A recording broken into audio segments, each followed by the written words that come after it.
So, if you have Tourette's and you're biting yourself, those are some things you could try. Here's another common problem I deal with. My tics are never more likely to get bad than when the most people will notice them. That usually means classrooms, church, libraries, movie theaters. And I love to go to the movies. It's been a long time since I've been to the movies without a struggle. You sit in the dark, and you know that everybody's trying to pay attention, so unless you're some stupid Michael Bay movie that never quiets down, you don't have a prayer of not getting drowned out. So, I came up with a solution with some popcorn. I would usually buy 2 tubs, and I would try to distract myself. And I found if I got my tub like this, and I ate 1 kernel at a time in about this rhythm, then I could make it through the movie well enough. This usually meant I'd have to eat 2 or 3 tubes though, 2 or 3 tubs of popcorn. And you can only imagine how, you can only imagine what you feel like after 2 or 3 tubs of popcorn. So I kind of gave up on that. But once in a while, I would think, you know what, maybe I'm cured. I'm not going to get popcorn this time. In 2008, I think it was 2007, I went to a movie with my sister Megan, and we went to The Descent, which actually turned out to be a pretty good horror movie for any of you who are movie fans and are looking for recommendations. The ending was dumb, but I liked the movie. And during the movie, I was doing okay. I didn't have my popcorn. I started doing this with my thumb. Really just jerking it around. Except it was on this hand. And you can see my thumb kind of looks weird now. And it started buzzing with about 30 minutes left. With about 30 minutes left in the movie. And I held it up, but it was dark and I couldn't tell. And I just thought, oh no, what happened? And it got worse and worse. And when you have Tourette's and you hurt yourself with a tic, that sends a signal to your brain that says, that's the stuff. Ramp it up, really get after it. So my thumb's moving faster and faster. And then it stopped moving. And I thought, oh no. And I couldn't figure out what was going on. And so the lights came up, and we go out in the hall, and I hold it up, and my sister screams.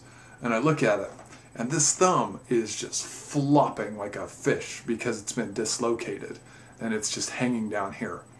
And so real quick, it looked so gross, I didn't want to throw up, so I banged it on the wall, and it went back in, and I went home, and I woke up my wife, Jeanette, and I said, Jeanette, we have to go to the emergency room. My thumb's dislocated because I was in the movie theater, and I didn't eat enough popcorn. And so she rubs her eyes, and it's midnight, and she goes, oh, okay. So she drives me to the emergency room, and she actually got kind of annoyed that night because I was really on, and I had this great story to tell all the nurses.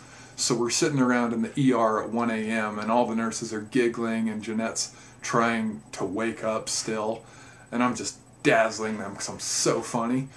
And they give me this big fat cast, and it goes from my elbow all the way up to my thumb.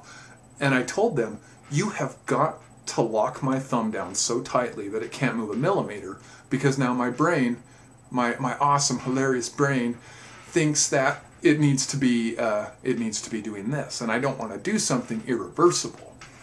So, just realizing I'm getting off center with all my wiggling.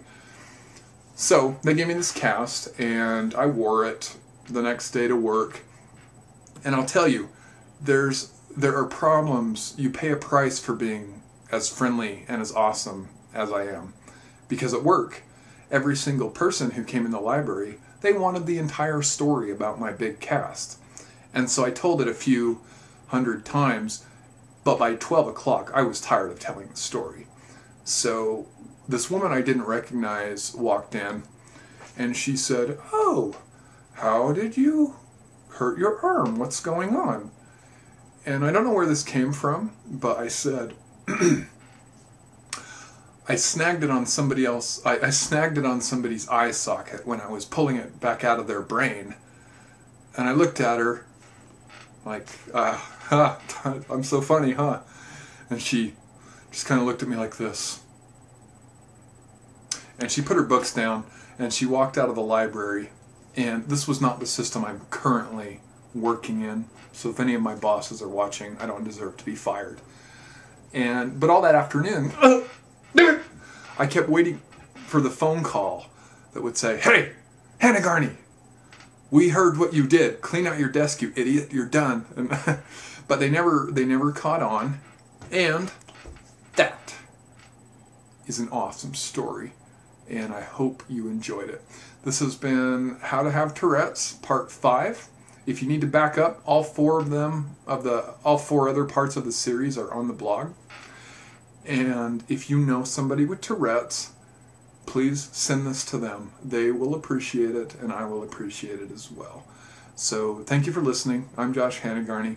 This has been worldstrongestlibrarian.com. How to Have Tourette's. This is a carrot. Good night.